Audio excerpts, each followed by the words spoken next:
reproduction sexuée et asexuée, dynamique des populations.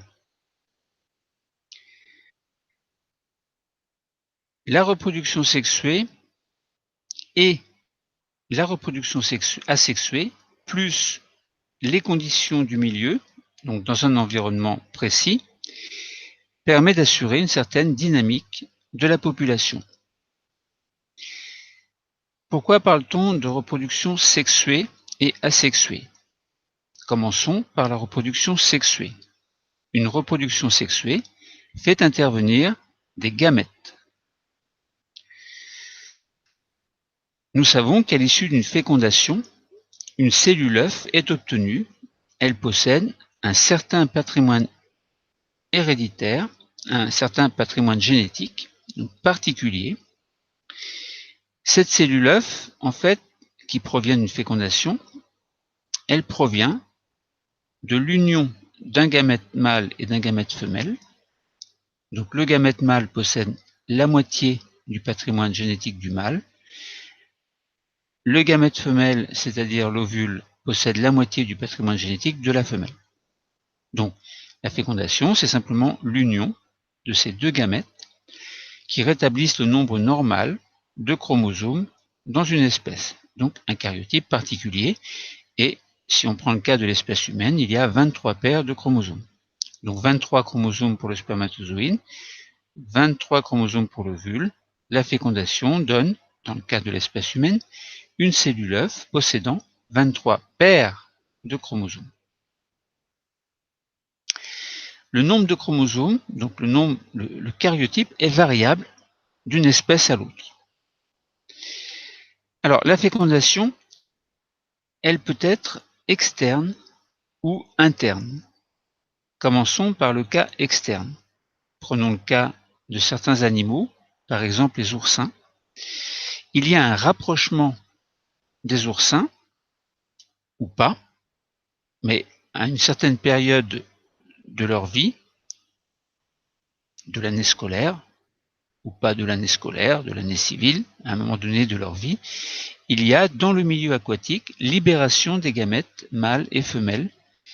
Donc il y a les oursins mâles, les oursins femelles, mais au lieu qu'il y ait une fécondation interne, eh bien il y a libération des gamètes dans l'eau. Ces gamètes vont se rapprocher, s'unir, et donc il va y avoir fécondation. La fécondation, dans ce cas, on dit qu'elle est externe, parce qu'elle ne se fait pas à l'intérieur de l'un des individus, donc c'est-à-dire à l'intérieur de la femelle. Cas de la fécondation interne. Alors, on prend le cas des animaux et des plantes à fleurs. Chez les animaux, par exemple, on prend un couple, une vache et un taureau. Il y a rapprochement des individus pour l'acte sexuel, et donc libération dans le corps de la femelle des spermatozoïdes qui vont aller à la rencontre des ovules, et il y aura fécondation qui donnera bien sûr une cellule œuf qui elle-même donnera à long terme un veau, donc qui possédera un patrimoine génétique particulier. Cette fécondation interne chez les animaux donc est possible et se fait tout naturellement. Elle est également possible chez les plantes à fleurs. Les plantes à fleurs donc possèdent des organes mâles et femelles, et même principe, il y a rapprochement des spermatozoïdes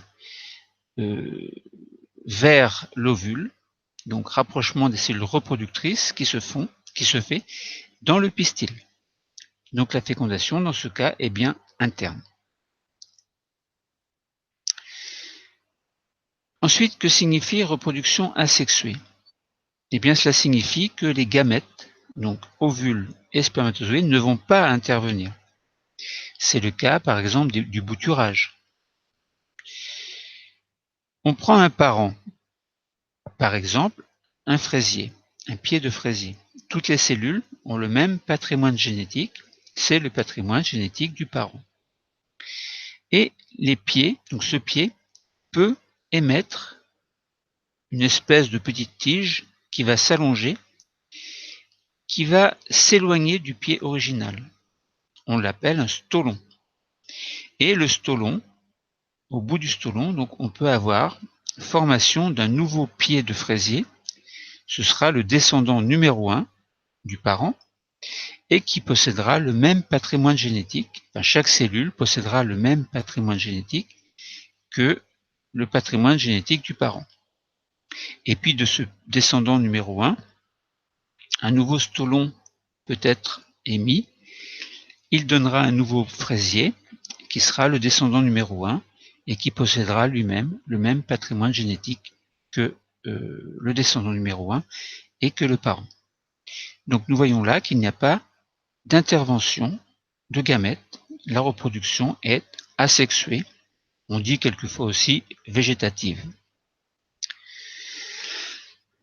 Si on fait un résumé, donc un bilan rapide, reproduction asexuée et reproduction sexuée assurent une dynamique de la population, mais à cette dynamique, il faut ajouter les conditions du milieu qui surréajoutent encore une certaine dynamique. La fécondation assure une cellule œuf. La fécondation peut être interne ou externe, tandis que la reproduction sexuée, correspondant par exemple à des bouturages, assure également la dynamique des populations.